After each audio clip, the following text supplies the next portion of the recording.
to the name of your parents? Actually, namaste, assalamu alaikum, bienvenidos,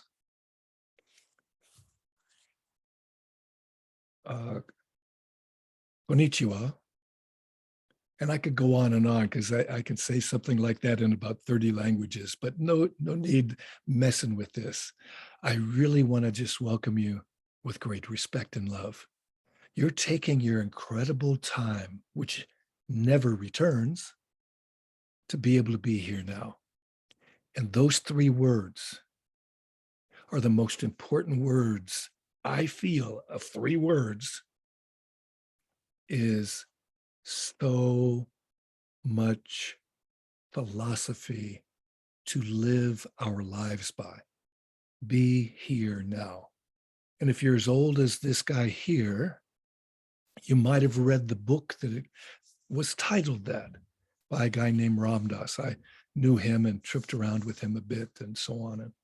And Be Here Now is the most educationally sound book you will ever read. And if that isn't true, when you look at it and read it, you tell me. But it actually makes you concentrate a little bit more, look at life a little bit differently. And it also has a cookbook in the back of it. And it has all kinds of books that you can read about how all the wisdom in that book was gleaned or could be gleaned in that cookbook. And it changed my life. And a few months later, I had been practicing yoga from that book for the first time in my life. I've been an athlete all my life, so my body could do yoga without having to have a particular instructor if I read things. But when I got a teacher, this teacher that I got to get could look at you, touch you, think of you, or give you a mantra. And you could be in meditation like that. He was called a siddha, a perfected one. That's what siddha means, is perfect. And because of his sadhana, his spiritual practices, he had gleaned this incredible force that Star Wars talks about all the time. And like many people with that force, he also had an issue.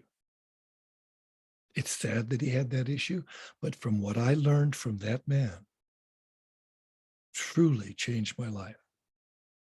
I got onto a hijacked airplane, automatic weapons, hand grenades, plastic explosives. I got off first. I got into the deepest state of meditation on that hijacked airplane I'd ever been in up to that time. And it had been 3 years of learning from this guy. And I came back and took away weapons from students in the ghettos of Los Angeles, like as if I was Obi-Wan Kenobi. Why? Because of that practice of the presence of God. Muktananda said, see God in each other. Know that God dwells within you as you. What happens when we do that? Where are we? If I see God in each other, he didn't say people, he said other. I'm in heaven. God is everywhere. And right inside. That's why we teach the peacemaker meditation. It gets us to know that peace in everything with peace. We get to have that peace inside to be able to have it outside. It is so blissful when we allow ourselves to be that. We deserve it. We don't need to go anywhere. We don't need to sit at any feet. I know some places are very powerful, like Medjugorje or Mount Shasta or Lourdes or Fatima or Rishikesh or Kathmandu, whatever. There's all kinds of special places, and they got such force there that was built up or Mother Earth produced, like Chartres Cathedral of Notre Dame outside of Paris is at a special site because the Catholics wanted to convert these heathens who were worshiping in this area. They did their mumbo jumbo. And what happened? This cathedral has a design in the entrance that when you walk that design, it's called a labyrinth, and you walk that design, you feel once you go into the center and come back out the same path. It's only one path. You're not faking going this way or I'm going to get lost or whatever. It's one path in and one path out. You feel like you've been in the presence of the Holy Land. You feel like you've been where special things have happened. And then you get to go into the cathedral. Are you ready? Yes. You get to go, according to the Catholics, you get to go receive God in your mouth. You get to drink his blood. Oh, that sounds good. And so on. So we can create the magic wherever we are because we are peacemakers. We are the peace. That's how, when the boy walked at me as I'm standing outside my classroom, I was teaching government at a high school. And I'd failed this boy. So he does not get to graduate high school because if you failed government in those days, I don't know what it's like now, you could not graduate. So he's walking out, and I'm always watching the students and saying hi and things like that as they come and go. And he pulls out a gun. He's like about 5 feet away from me. And I said, "Give me the gun." Strongly, firmly, but without fear. What made me do it? It was before Obi-Wan Kenobi, though the TV, the movie hadn't come out yet. 1977. It was after I'd been on the hijacked airplane. Thank God. Got me prepared, I think. So he didn't know what to do because he'd never seen anybody without fear. That's my image of it. This is my story. Of course, it is my story. He doesn't know what to do, so he gives me the gun. I phone the security guy. He comes up, takes the gun, takes the boy away. I go back into my classroom and teach. Why? It was over. Teachers up and down the hall were so freaked when they saw this happen. Some of them had to go into the lounge to chill out. They let their classes do what they're going to do. They asked me, "How could you do such a thing?" and so on and so forth. I started teaching stress management. This is what peace can only happen if we don't have stress. We remove the stressors. We put in things that will help release the stress if we ever have it. And we get to move in the moment. Yes. Now you'll notice that Kurt has a tendency for being a tangentialist. I will go from this idea to that idea, but I'm weaving a web that by the end of this program, we have an hour and a half. By the end of this program, you will be more of a peacemaker than you've ever been. Why? Because you were drawn to this program to be able to participate and experience today is like me reading that book, Be Here Now. Why do I say that? Because I'm guided to. I am not speaking from a text.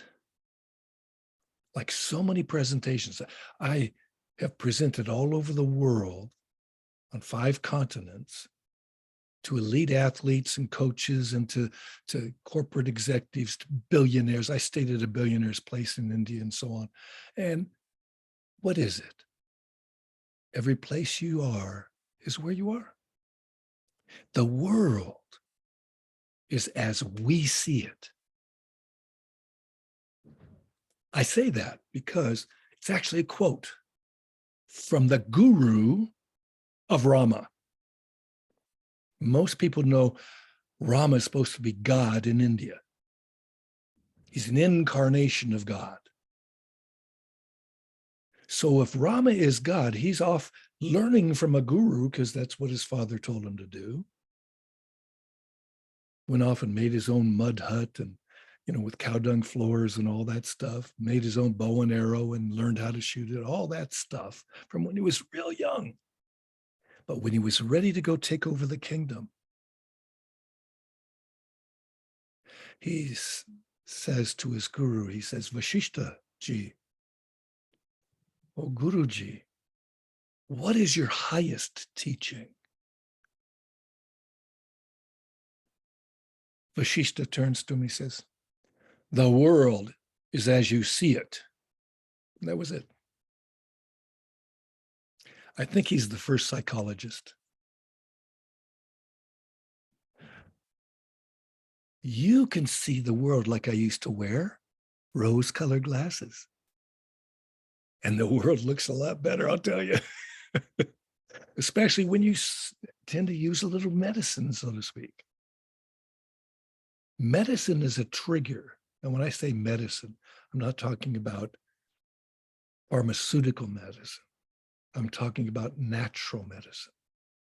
When we use the medicine, it is using it to break down those mukhis, those gnats, those things that get in the way of knowing who we are,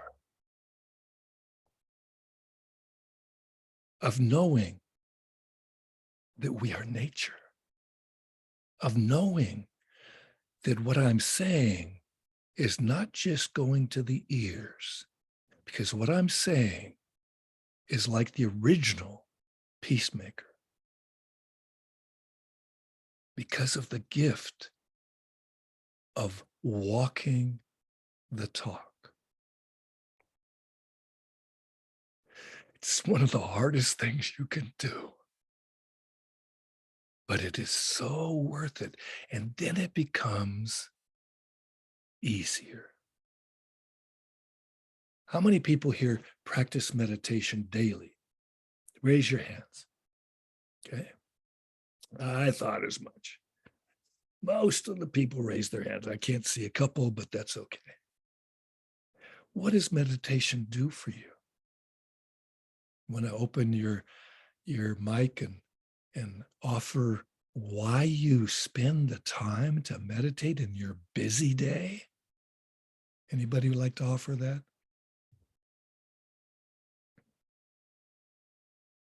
Speak up. Oh, can we turn ability to turn mics on? Is that off or something? Let's try it again. Okay, now try it. I think Charlotte wanted.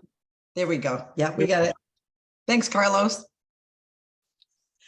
One thing that I like about meditation is that to become more peaceful, I don't have to practice being more peaceful. When I meditate, I just am more peaceful. So, you know, like sometimes people say they're practicing being patient.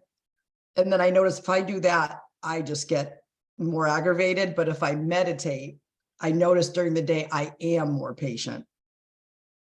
You know, like I don't have to practice it. It is. It happens. Yeah. It's the being here now. You're more present.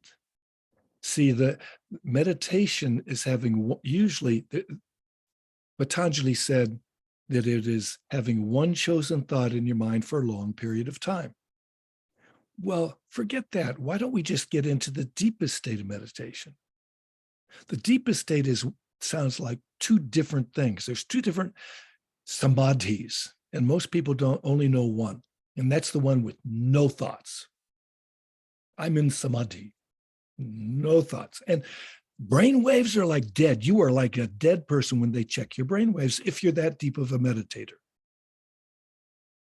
But when they come back out of it, the brain waves start up again, but they haven't died. There's another samadhi that's called nirvikalpa samadhi. And again, that's the common one. But sahaj samadhi.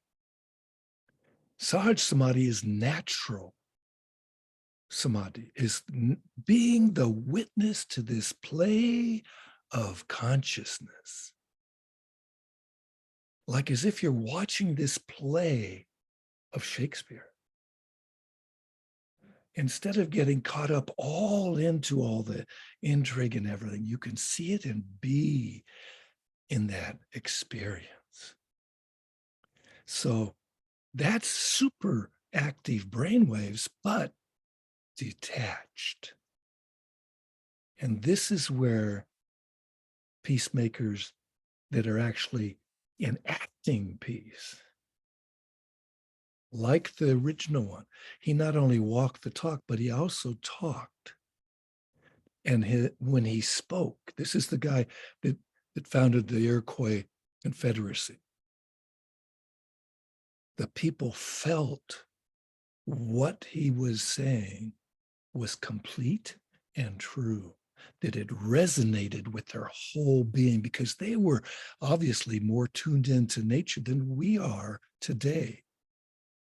And some of us who are out in nature a lot in our day don't have that problem as much. Because how is it when you go out into nature, when you get into the woods, when you sit by a creek, when you sit by a lake, when you sit by the ocean, do you feel better? Usually, if you're by the ocean for sure, your shoes are off and socks are off, and you feel the vibration of Mother Earth. And she resonates every single cell of the body, harmonizes your whole body with her. What a gift. Carlitos, you have your hand up. It's funny that you call me Carlitos, because that's, as you know, that's my mom used to call me Carlitos. Obviously, you've definitely been in the barrio. You know, meditation for me is really the difference between having, well, you know, you choose to have a good day. I mean, you can have a good day no matter what your circumstances are. But I've noticed the days that I don't start my morning with meditation and gratitude practice, I feel like something's missing that day. And as Charlotte had mentioned earlier, you know, you seem less patient, things bother you more. But the days that I do my meditation and gratitude practice are truly the days where I feel, you know, complete. And it's like, if I can just get that one thing done, you know, just get the meditation and the gratitude done, it like makes my entire day. And at the end of my, you know, my meditation, I write down what I'm grateful for in a journal. And then after that, I write down what my plans are for the day. And it's usually the same sort of thing that I say, you know, that I want to be a gentle, loving, and compassionate human to everything around me. I want to further develop my mind, body, and spirit. I want to practice stoicism and and not, living in the moment and not judging. I want to practice Zen and Buddhism and not being reactive and not being judgmental. And at the end, I say, and today I'm going to have a good day because I choose to do so, because I choose to have a good day every single day. And the meditation is a huge part of that. Thank you so much. Excellent. Thank you. And let me offer one more little thing for your day. When you get out of that calm space in your day, allow yourself to practice maybe just a few breaths and be in that state again. And it'll carry over longer and longer as we do this. And it makes the whole day more magical. I forgot to mention one thing, which is part of my practice. I was in the military and I was going to go through special forces scuba stuff. So I'm very much into free diving, like how far can you go on a single breath? And the interesting thing is that if you let your mind wander, and it uses energy. So to maximize your oxygen consumption, you actually need to have no thoughts, but you need to be aware, like you said. In other words, I've noticed what you said, there's different types of meditation, but the one that's the most interesting, especially when you're practicing this breath work for free diving, is having all of your senses completely aware while you're not thinking. And this lowers your heart rate. I monitor my heart rate and blood pressure and brain waves and stuff like that. And I've noticed when I get into that state, my brain waves shift from the logical brain to the theta state. And I also notice my heart rate goes really, really low. And then I'm able to experience a long, long breath hold. And it's hard to explain, but it's you get this deep sense of just being. I don't know how else to explain it, but the breath work, I agree, is probably the thing that has been most interesting to me is breathing. And like you said, throughout the day, contemplating your breath and focusing on your breath and actually taking in oxygen, because many of us under stress, we tend to hold our breath. I notice I do that myself. So I've been trying to be more cognizant of my breath. Thank you. I was going to put in the chat something about free diving. There was a movie many years ago I think it was in the mid 70s or early 80s, probably the mid 70s or maybe late 70s. It was called, I think, Big Deep or Big Blue, one of those two. And it was about a man who had got to be able to have the world record in freediving for depth. He had to bury one of his best friends that he was competing against all the time. It's one of the most magical movies that you'll see, to be immersed in that. The hardest part that the director had, was to be able to cut 10 minutes of this guy being deep in the water with dolphins swimming all around him. Because again, he was like a dolphin. His mind was resonating as these incredible mammals that have such incredible open hearts all the time. It's like when you get near a whale, it's a similar thing. We are those mammals on the planet. We can bring that same thing to life. And Eva May, I'm so happy that you're here. She's participated in the PeaceMakers Circle before, and with her presence, it's so nice to be able to see. But every single person here is that.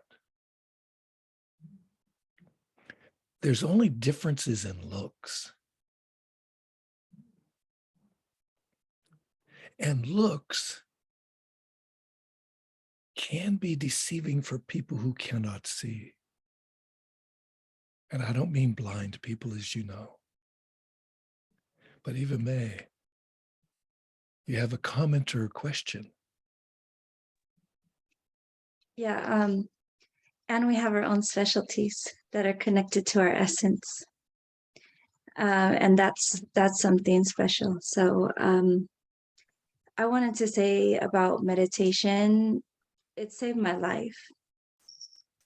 Because so I have 2 children that passed away, and when my second son passed away, it was really traumatic, and I died. Like just everything, my whole person just completely stopped existing, and I was in this really black, deep, dark abyss, and I didn't know that I was meditating. I just naturally started meditating. And it's almost as if I went in and I did my own soul retrieval through the process of meditation.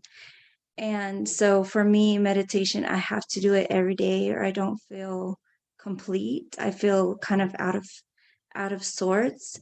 And I've done all different kinds of meditations. So I'm a danza mexica, which is people would know to be maybe Aztec dancer. But there's a lot of different misconceptions about what is truly believed of the concepts and everything, and what we're truly doing. But that's a meditation in and of itself, being in ceremony and being dancing, because you're moving your body. There's a lot of different dynamics, but moving your body is like your body singing, and it's meditating. You're in there, and there's different intentions, and there's different understandings, and then also this other thing is called Tiloncalco, which is you go into this dark place for 4 days and 4 nights, no food, no water, no sound. You're just kind of like sensory deprivation, so you're just there, and you go to a different altered state of consciousness. And when I do I recently was kind of intuitively directed to go and start breathing techniques. So I took a sky breath meditation course, and I took the Sahaj Samadhi also course for meditation, for breathing. And but on my daily routine, I go in, because one of the things that helped me to get out of the depression that I was in was by facing what I had to face. And so I faced some really things that I didn't maybe want to face before. And I'm like, no, you have to face them. So when I first go into meditation, I'm just kind of settling down my mind, because you have the chatter, but then when the chatter goes away, then you have these profound understandings. And so then so I go in and I look at what needs to be looked at, and I deal with that process. And then from there, I'm in this kind of calm state, and then I go into where I'm at right here, and then I do projection. So it's like power thinking, where you start to see like the future and kind of like that manifesting place. And then I go into just silence, and then I just sit there, and I'll either do the breathing before or do it after, but usually before. You have that dance that, like you said, is a meditation. That's what any of the indigenous dances are. They bring a person, like the Sufi whirling dervishes, or like the India dances. it's so not only mesmerizing for the people watching, music can do the same thing. You know, sitting in front of Ravi Shankar for 6 hours of him playing, he stopped for in midway and played for another 3 more hours, so three hours here and 3 there. But everybody was in a different space. And it is what it is that each of us has a gift for. You can tell this beautiful story and make people feel that. And this is because you are feeling it and resonating it. It is not just that intellectual understanding that we learn at schools. I was on an earlier call today about education. And when we just come from our head because we want to be a PhD, well, I am a PhD. I play happily daily. So it depends on the kind of PhD you want to be in. Piling it higher or deeper or whatever. But it's your choice, and we get to be able to see your expression. And each of us come across people. What do we do when we come across a person? Like my identical twin is what I call a Trumper. He liked our previous president. Well, I have a selfie with Bernie. That's the kind of difference we are.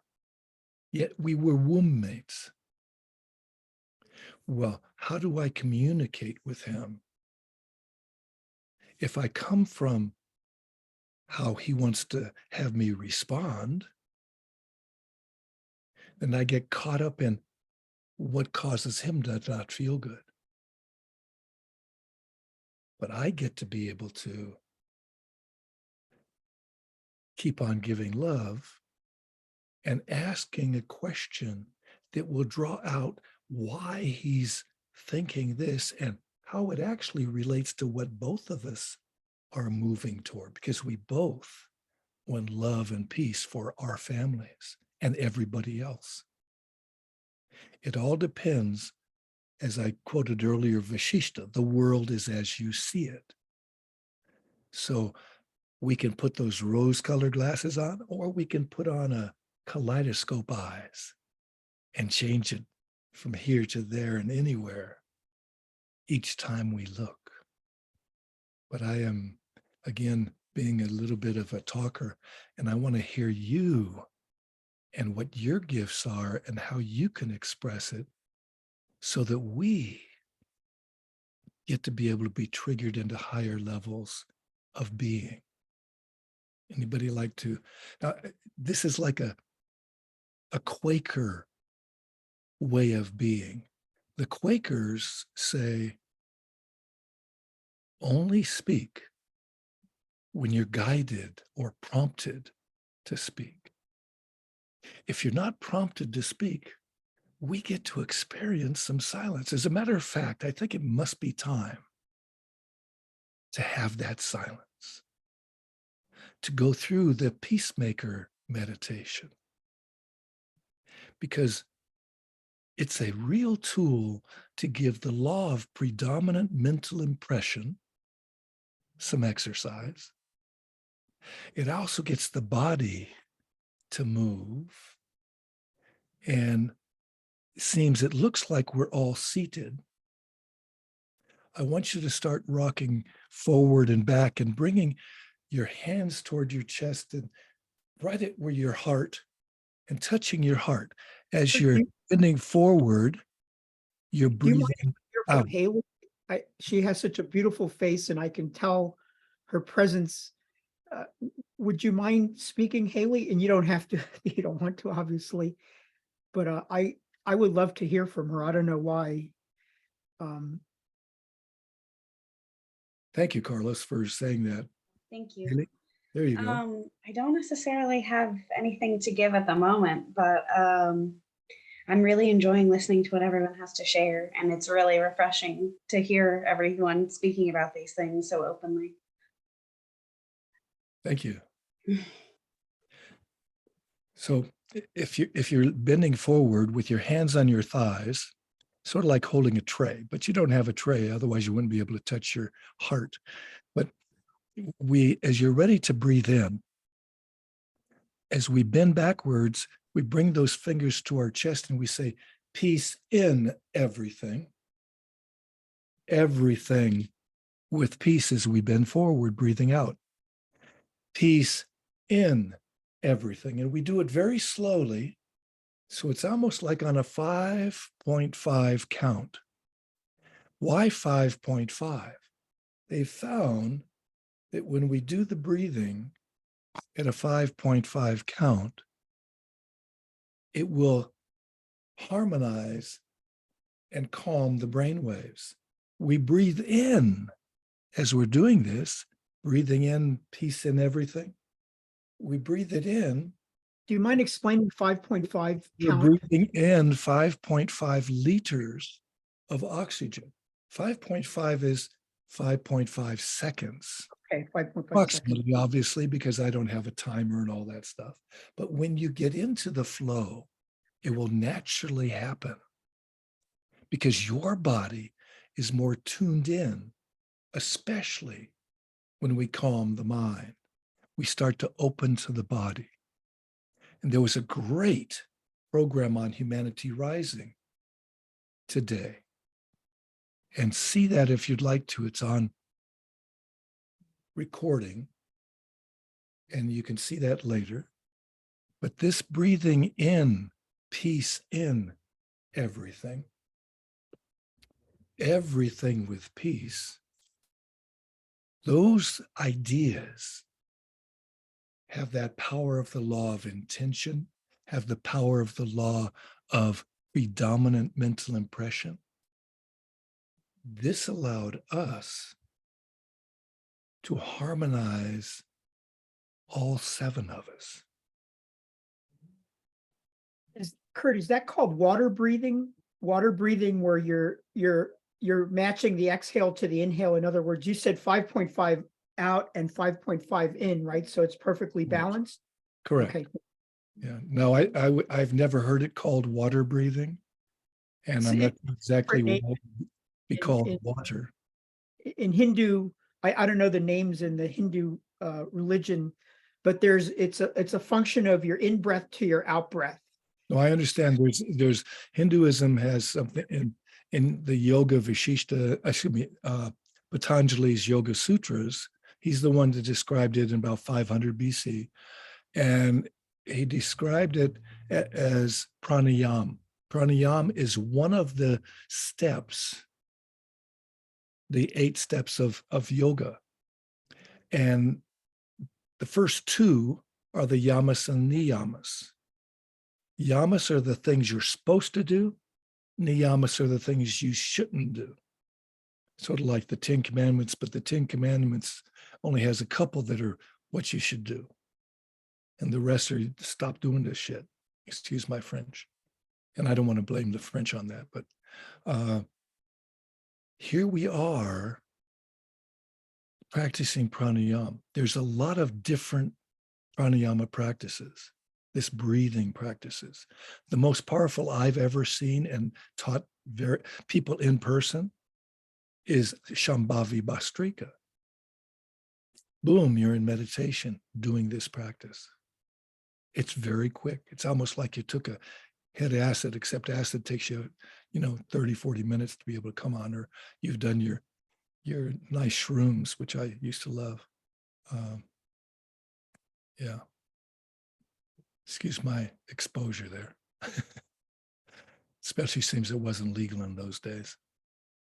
But I'm going to give you a quote. Rules are made for the guidance of wise men and the obedience of fools. My wife doesn't like me quoting that because I won't stop at some stop signs late at night, and it's in a neighborhood, and you can see lights and you can see everywhere, but she doesn't like it because you gotta stop. Well, Kurt doesn't always do what he's told, and that's always gotten me into a little bit of trouble. At any rate, does anybody have any? Yes. Oh, I wanted to say that through my journey, my experience, what I've realized is that these different things that are written, they're written in our hearts. They're written in all the hearts of man. And when we're in alignment and we're integrated, then they just come naturally, and we don't need the rules on the books to tell us how we need to live, because it's already here and for our well-being and balance. Totally, totally, totally. Yes. That's why it resonates with us. There was actually the current king wrote a book many years ago called Harmony, before he was king, obviously. And it's a very good book in all levels about harmony, from musical to nature to ourselves, and bringing into harmony. I highly recommend that as a unique book to read or to be able to listen to. I like to listen to books because then it's like sitting around a fire and you're listening to somebody tell this story about the coyote, or you're listening to this story about Hanuman, and so on and so forth. And your imagination just gets to be alive, and you're feeling all these things that are happening with the storyteller. And this is what brings our message to life with others. Now, when I say others, if you see people as other than you, that is still the separation demon working. But when we see God in each other, we relate in a totally different way. Yes, Carlitos. And Carlitos, I say that because I'm an elder here. I might fool you. I'll be 66 this February 5th. Well, you did fool me, but I'm only 94,000 years old, and everybody says I look young for my age, but that's okay. Yes, and by the way, I don't mind the Carlitos. It's some people have called me Los, short for Carlos. Just a couple of comments. I think it was Charlotte, or probably Evie Imai. And sorry if I'm butchering your name. I'm going to pronounce it in Spanish. Eve Imai. But sort of the practicing meditation just as you're walking around. You can walking around with a clear mind and your senses fully aware is a form of meditation that you can do just as you're walking around daily. And it's very difficult to do because it's hard to, we always are thinking with our brain. And put my hands up like that. Yeah. Because if I know that I can coach you because you're here and you've wanted to be on here and so on. I will ask your permission if I can do that if you want. But when you say it's hard, you are doing something that is untrue. You haven't done it. It hasn't happened all the time, but you are doing it. If you say it's hard, how do you feel? It's a struggle. that's the negative self-talk, isn't it, Kurt? Yeah. Yep. And I have a we lot get of to lighter. We're light beings. We may as well be light beings. It's a Right. lot. My God. Ooh. And this is another thing that people have a reticence to do. Negative self-talk. Come on, stand up. Stand up. You don't have to do anything except stand up. Now, take your left elbow to your right knee as you breathe out. Breathe in as you stand up, and you alternate left knee to your right elbow as you breathe out, and you stand up at breathing in. So you do it a little faster so you can breathe, and it's breathe out, breathe in, breathe out, breathe in, breathe out, breathe in, breathe out, breathe in, breathe out, breathe in, breathe out, breathe in, breathe out, breathe in, breathe out, breathe in. And if you can't stand up because of whatever reason, you can still do a cross crawl movement. You can do this. Everybody grab your nose with one hand and cross your arm across and grab your ear. Okay, you got it? That's it. So we're going to switch.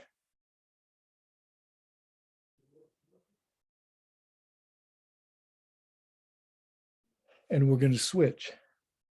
And then we're going to switch and switch and switch and switch. As we do it, you'll stop doing the and it'll happen. Why? Because we get that brain, the neocortex. Why did I get you up, standing and moving in this cross crawl movement or this particular movement? Why? Anybody know? I'm assuming to get both sides of the brain. Yeah. I used to do the ouchie dance with the kids. Because when they hurt themselves, you go, oh, we got to do the ouchie dance. Brings it back into the present. Yes. And there's also, I used to teach physical education at Van Nuys Middle School. It's a barrio school in San Fernando Valley. And we used to have some Vata Locos, but not, the biggest BVN, Barrio Van Nuys, was the biggest gang in the valley, and they were at our school. We never had trouble with them. We taught strengthening character. We taught them about that, having fun in physical education instead of the same old tournament-driven PE that 80% of the kids hated. We got to do trust falls. We got, by the end of 8th grade, we got to do all kinds of collaborative activities. We got to play ultimate Frisbee. We did all these things together. And this dance that we used to teach, because we had a dance unit every year, was a dance unit. 6th grade, I'd teach hokey pokey. Do the hokey pokey and you turn yourself around. That's what it's all about. Now, why? It was so much fun, and it was slow to be able to put your right foot in, and getting them to be able to do these things to the tune, getting their timing in slowly but surely. And you could actually have a fun time, and you could laugh. And the kids started, especially this viejito, I would have more fun than they did. Why? Because one of those scriptures of the world says, be thee like little children and enter the kingdom. Why do you have to leave it? If you're always a little child, you're not out of the kingdom. So, and that brings you back into dancing, whether it's in the Azteca dance, or if it's in the Mayan dance, or if it's in the Pueblo dance, and so on. So here we are, absorbing the play of consciousness that you have all attracted out. I broke up this presentation today, this dialogue today, with this movement. It should be, if you're really an educator, every 20 minutes as an adult. If it's younger than about 15 or 16, it should be every 15 minutes for sure. Why? The brain gets to be like Jell-O. Blood flow's not happening. The breathing's not happening. You're sort of like dead. Like I sat at the back of the room and looked out the window to see Mother Nature instead of being in this box, especially in math class, which is for me like that. What did we get to, did I learn? Well, I did graduate from a few colleges. I didn't stay out of trouble. Some of it was good trouble, and some of it wasn't. But we got to learn. We got to evolve. We got to grow. And the PeaceMakers Circle uses your expertise to add to each person's insights. So when we hear about Eve's incredible experience with her, not only her loss, but her growth from going to hell and back. This allowed us to know, I ain't had it so bad or whatever, and frees us up a little bit. Each of us adds to each other's juice. We are the microbiome of the macrobiome. We, like the microbiome in the soil that's feeding my zapote tree in the backyard. And we had hundreds and hundreds of fruit this year because we put biodynamic paste on the bark. And that's good old Rudolf Steiner's wisdom. We are the hope of humanity. That's what this little thing says, be the hope of humanity. And it's in each of our ways. And as we learn something new, we have another facet of that diamond that we are that's been exposed. Think of that. When we use this imagery, it brings much more to life than simple, yeah, it's a stone. Well, it's a gemstone or it's a this. And we don't have to distinguish with words because that again is a separation. It's like when we're just quiet. Somebody Zoomed me. We're talking on a Zoom room. We talked for like 2 minutes and stopped for another 15.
or anyone who would like.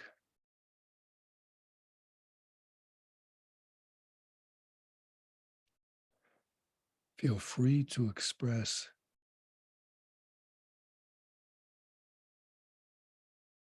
what just occurred. And I'm sorry for bringing you backwards rather than forwards in that question. Because for me, the only reason that I spoke at the time, after that little bit of silence,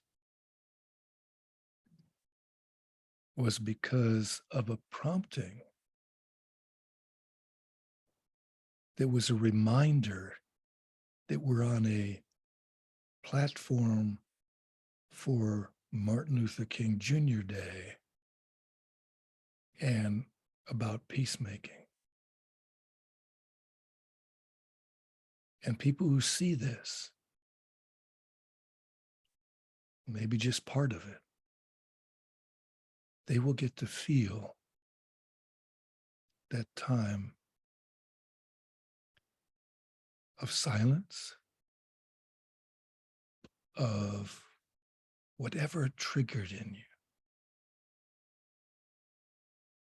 So if you were prompted to speak at all about what just occurred, we have plenty of time to really get into discussion and collaboration and coagulation and so on.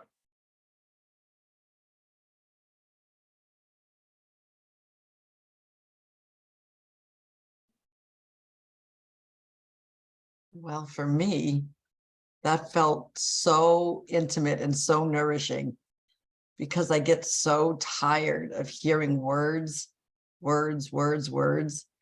So it was really nice to be with everybody and be. And I really don't get that very often. So thank you, everybody. I mean, for me, it was so intimate and nourishing. Thank you.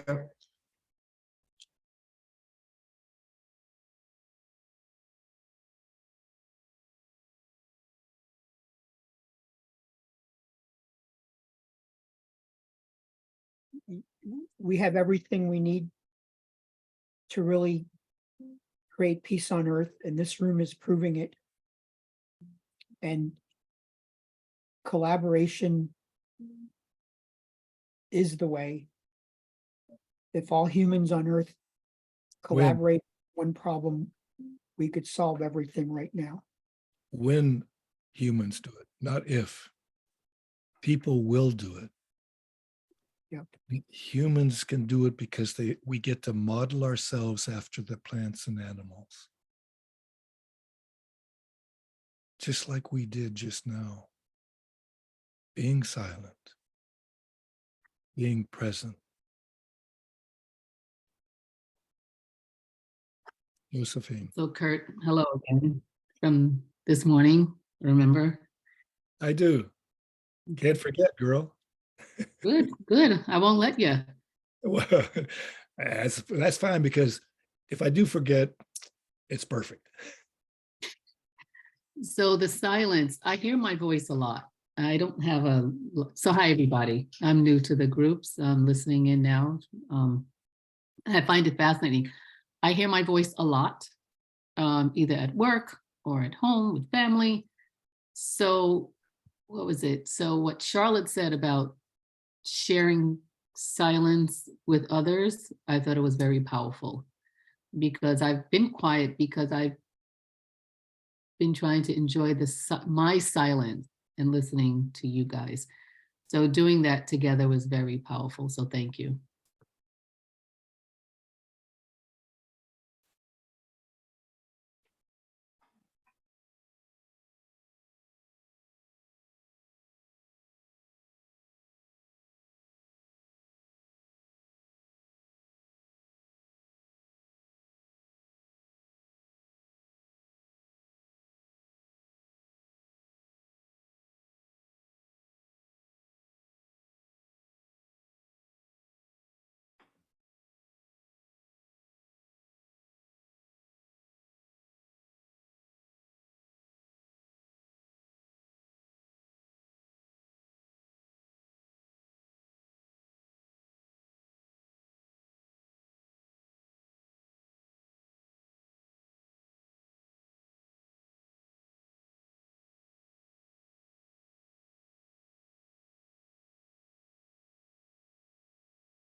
Evie, you have your hand up. I don't know if you intentionally have it up or not.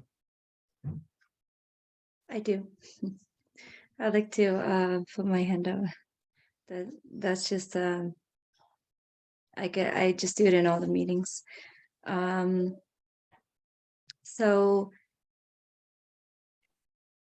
with the silence and just kind of sitting back and being here in silence and seeing everybody's faces, then I just feel this strong pulsation and connection, and it feels like looking at each one, that's like a memory of a connection of different common denominators of one, like different mirrors. And so then just with the silence and then the connection and seeing everybody, then it just creates that kind of pull. So it causes this pulsation and just the whole connection of us all together. And so it's beautiful. Thank you. Thank you. You know, without each of us here, the energy would not be as strong.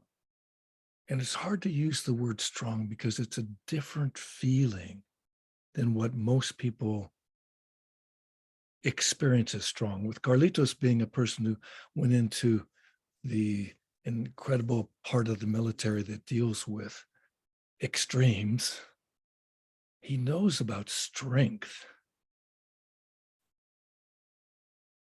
But the strength that we're talking about is even more powerful. The strength of peacemaking.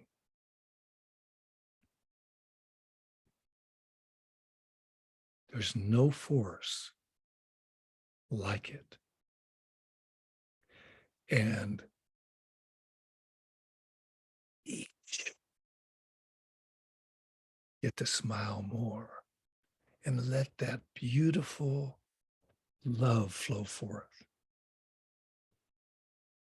And you can't put a crease on your face as if you were smiling without triggering in your brain the they're called neurons that basically allow you to be able to feel bliss. I forget the exact name. It's not coming to me right now. But, excuse me. And when we add just a little bit more than just a smile, we can do this smile when we're depressed, and it'll weaken the depression. We can take charge of this life more with simple practices like this. I held up my hand.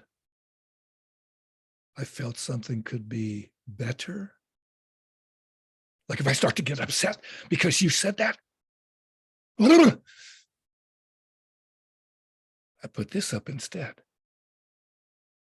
I let it fly up. Just like when the guy cuts me off on the freeway.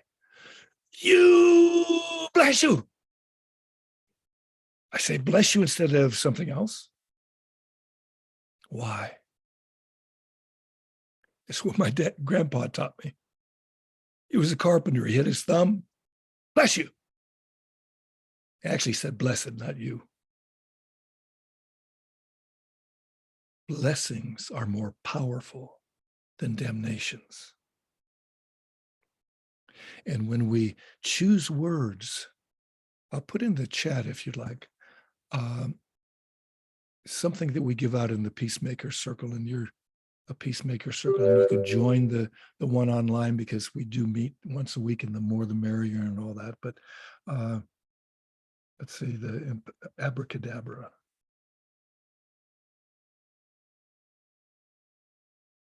I'll give you an ebook. It's called Abracadabra, Empowering Communications. And when you see that, you'll be taking out of your language things like work at it or try. And we replace them. Like, I get to do this. I get to go to another meeting just now. And we flow into life better. We have less restrictions, less weight on our shoulders. And we don't need any more weight. Like, how many people watch the evening news? Raise your hands. Okay, there's a few people that watch the evening news. If you watch more than 1 hour, all that extra time could be used in doing things that prevent all the negative that they talk about. Because do they ever talk about something positive? It's like the social dilemma, the separation demon. If bad news sells a lot better than good news. If we watch those news, we could be doing something better, and our immune system wouldn't be going down. The immune system is depressed when there's sadness, when there's anger, and when there's these issues that come up in life. So when we honor ourselves by saying, switch, and there's a practice in, I don't do this very often, but I'll tell you, there's a book called Winning Ways for Living. Well, there's a reason for it to having gotten onto the bestseller list within 3 weeks. Because there's a lot of practices in it. Switching gets people to stop using drugs, stop sucking their thumbs at the age of 15, and all kinds of things, bad habits that are switched into good ones. Like, if ever you think, oh, I'm so sad, most people say, do an affirmation, say, I'm happy. Well, affirmations, your mind is saying, no, you're not, you stupid idiot. You know, you're sad because of this, and you have reason to be sad and all that stuff. Your mind is doing its number to fight this bullshit that you're giving it. But when you ask the question, why am I so happy? Guess what? Your consciousness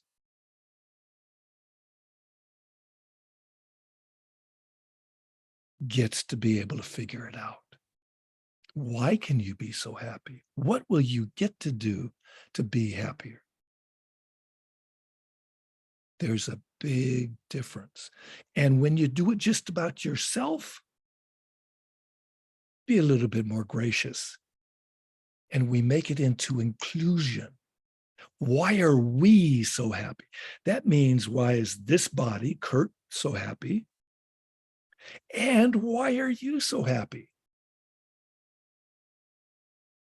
It's inclusive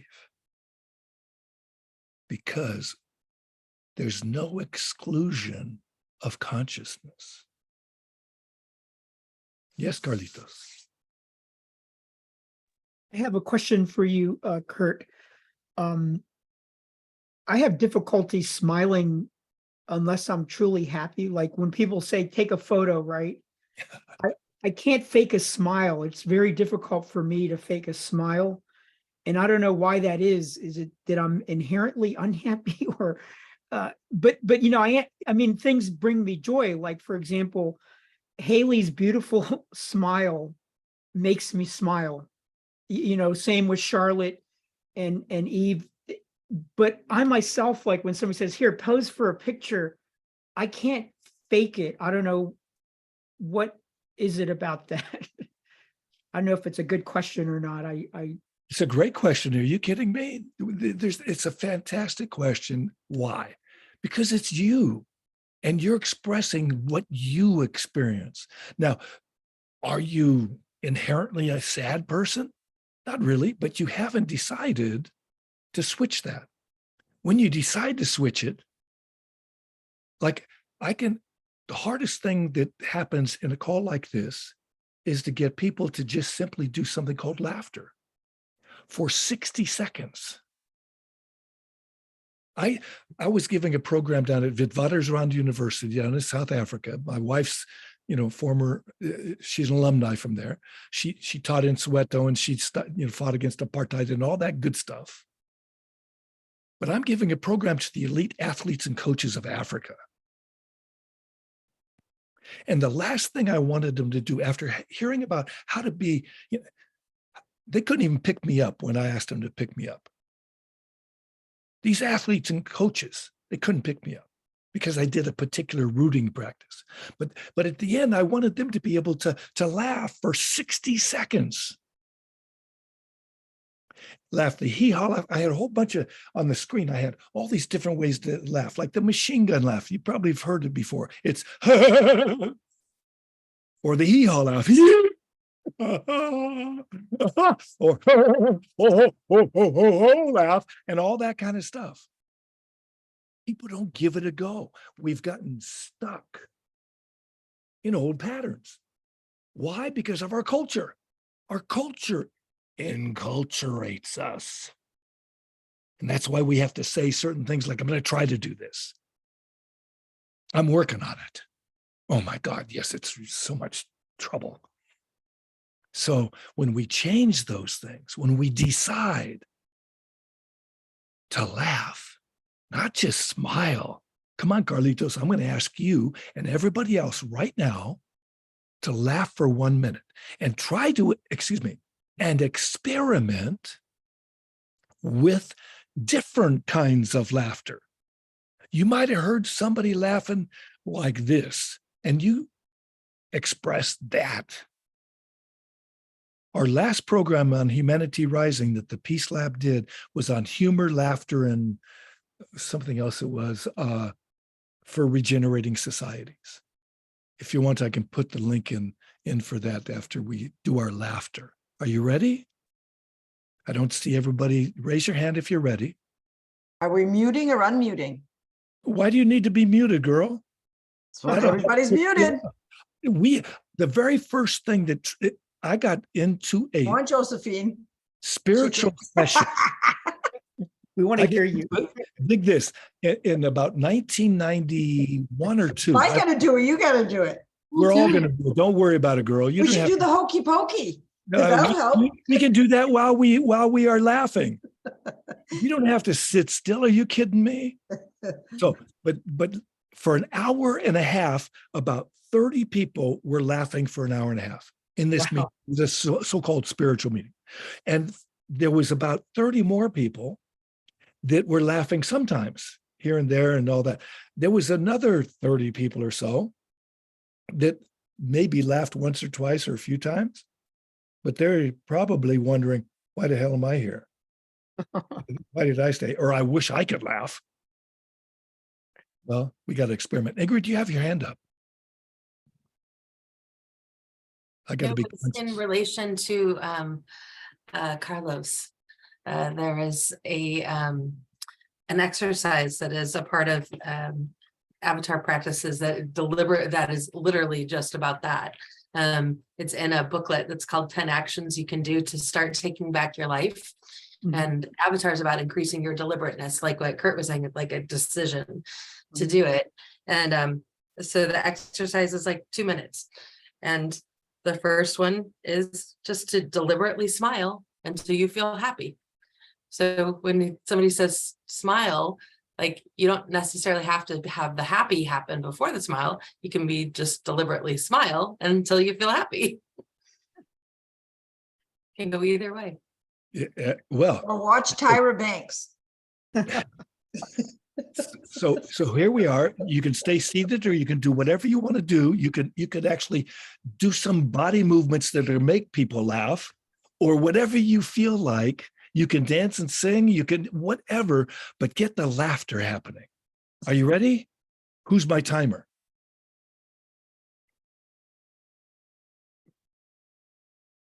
Because I don't like doing timing, you know. Anybody time? I was a competitive swimmer, but I don't like doing timing. I like to Three, go let's go to 3:20. Let's go for 2 minutes. 2 minutes. Oh, some extravagant young man who has a hard time smiling. All right.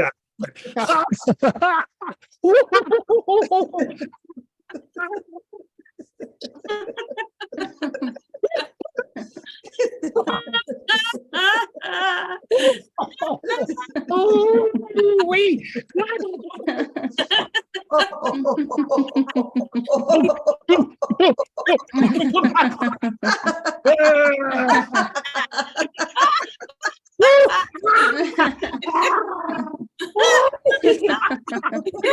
my door.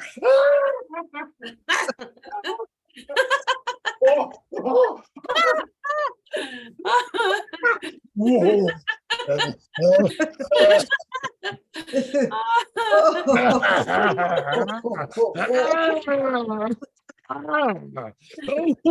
Got tears coming.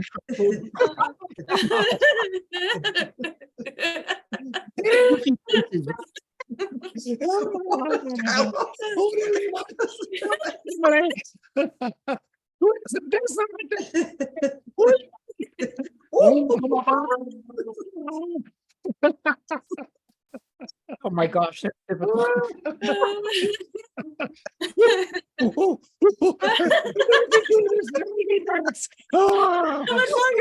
Tummy, talk about a tight tummy. Exercise. What's happening? Oxidation. Your body's getting on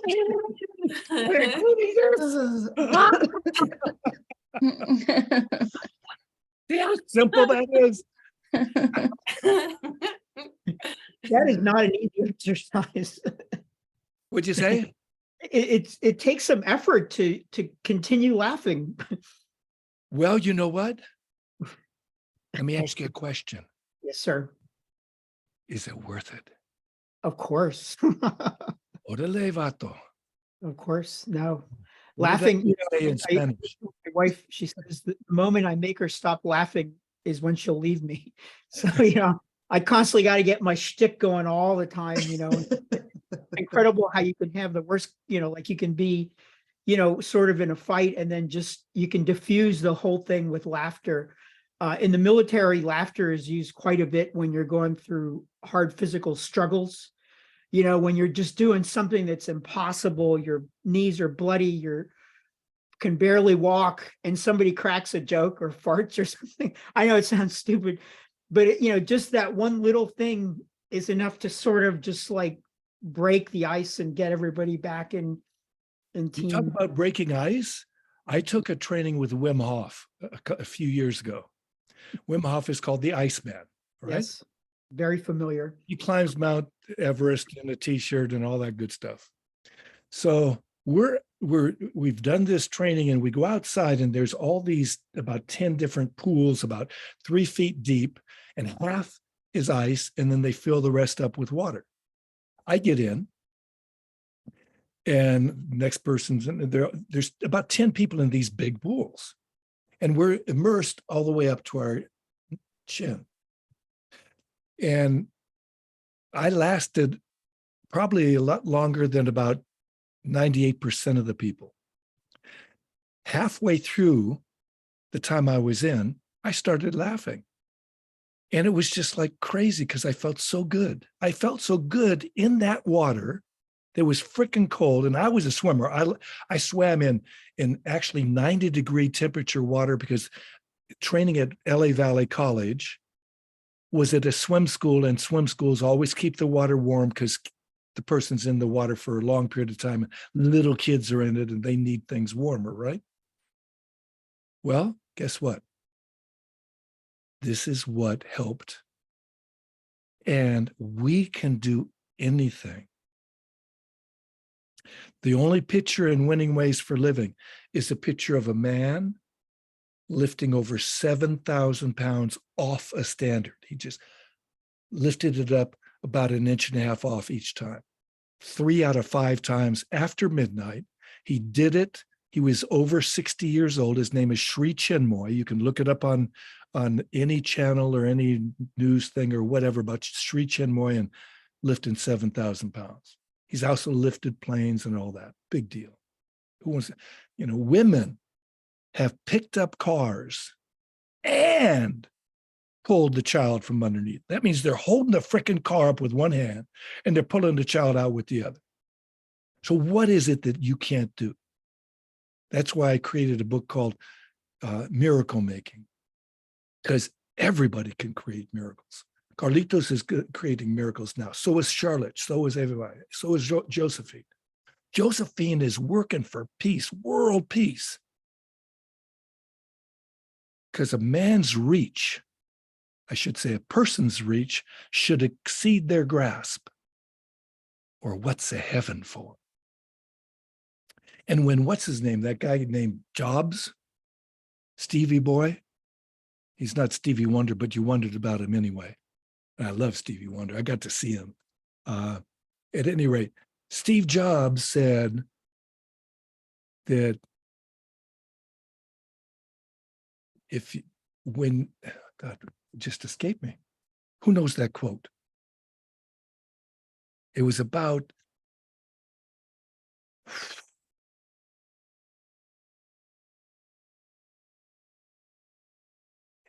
the impossible, because He talked quite a bit about the why, that the most important thing is not the product, but actually why you're doing it. And that's what they're trying to distinguish. I don't know if that's related to that, Well, but it isn't quite, but the why is a super important thing. And that's why when they first made Apple products, they signed inside the compartment that they made the Apple product with. They signed their name like this is my art piece. And when we look at life as an art piece, we are creating our art. Do we want to have an art piece like Picasso's Guernica? Or do we want to have an art piece like Paradiso? We are the choosers of life. We are creating every moment in our expression. Our expression may trigger, and that I got to find a maybe better word because that triggers people about violence. And I was at a mass shooting at a high school. That was quite interesting because I was substitute teaching after I'd already retired. Saugus High School, a few kids killed, a number wounded. The boy killed himself used his last bullet. But I was the one that was calming people down in this one big building. And then when we moved to a park, counselors were counseling each other. The kids were just tripped. And so I got a bunch of kids around me. I said, let's start breathing right now. This is over right now. That's gone. Let's breathe. And I got them to do the slower breathing, the deeper breathing. And they never, ever got back with me about anything about that incident. I'm not talking about the students. I was a substitute there. The people, the governance, the principals never got in touch with the substitutes. And these are our supposed representatives, but they haven't learned what we have to teach is you give when it's needed, what is needed, and allow that gift to multiply, It's like those loaves and fishes multiply. That's why the PeaceMakers Circles and is created a network of PeaceMakers Circles. And it's expanding with your participation, with your help, by just sharing, whether it's the information itself that I put into the chat, and I could give you more. I don't have everybody's email. If you'll send it to me, you have my email. You have my phone number. Is there a website, Kurt, that to sign up, or is it more loosely organized? There is a direct website. It's in the, should be in the chat. I know I had put it in at one time. I thought I just put that in.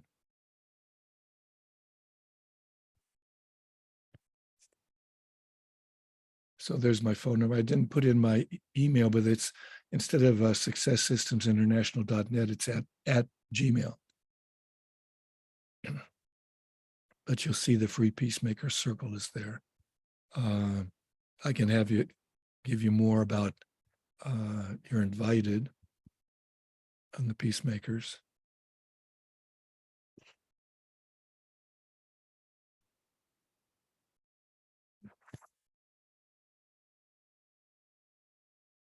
There, that's the kit and caboodle, as they say. And you can sign up for free. You can donate if you feel like you're getting a gift and you want to give the gift economy back and pay it forward so that other people can take advantage of it. I have not made a cent from it. It depends on anybody donating to what you receive. The important thing is that it all comes from the heart. The important thing is that you enact what you are guided from that whole being, not just the heart, because our whole body is our heart. Our whole body is not separated from the brain. Our whole being radiates out more than 3 feet from us, the energy field. We are not just encased in this physical body. We are a spiritual being having a physical experience. Big deal. It's all a play of consciousness. And that's the name of Muktananda, my teacher that I mentioned earlier, his spiritual autobiography. At the end of it, it has the teachings of the Siddhas. And I can put into the chat classical yoga. And that's a booklet I used to hand out in yoga classes in the 70s and 80s in Southern California that I gave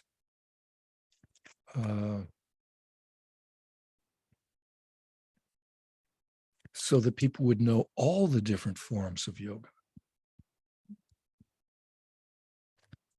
Oops, that didn't get out.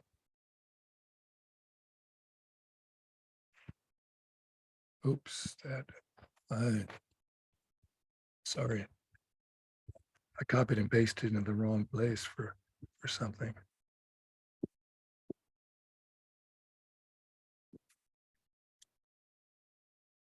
Are there any questions or comments? This has been wonderful.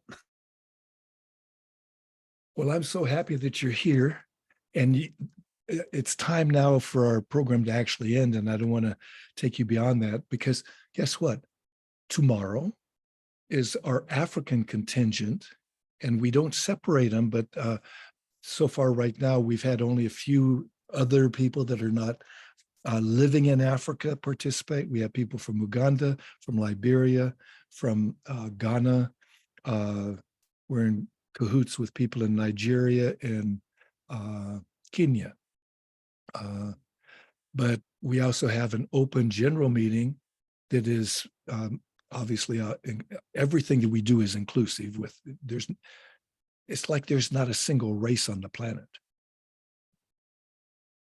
My boys did not see any race when they went down to Africa when they were 3 and 5 years old, 7 years old, excuse me, 3 and 7. They just saw kids. They just saw people. It was interesting when we came back and talked. It's a beautiful experience. And we are getting back to it now.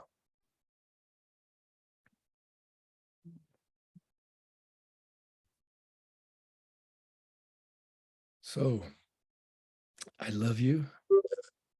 I'm going to get us to be able to Zoom peace, because we're going to send this love that we're looking through life with, seeing only love everywhere. And we're going to zoom it out to the world, saying Zoom peace. We do it I do it 3 times because 3 is a good number. Zoom peace. Thank you so much for your participation. I love you. Peace.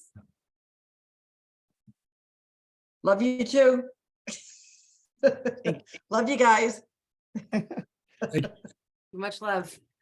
Thank you for sharing this space with me today as well.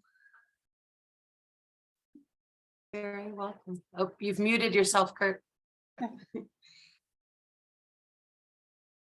About time I shut Thank up. you. Do you want to stop the recording? Yeah, that's a good idea, because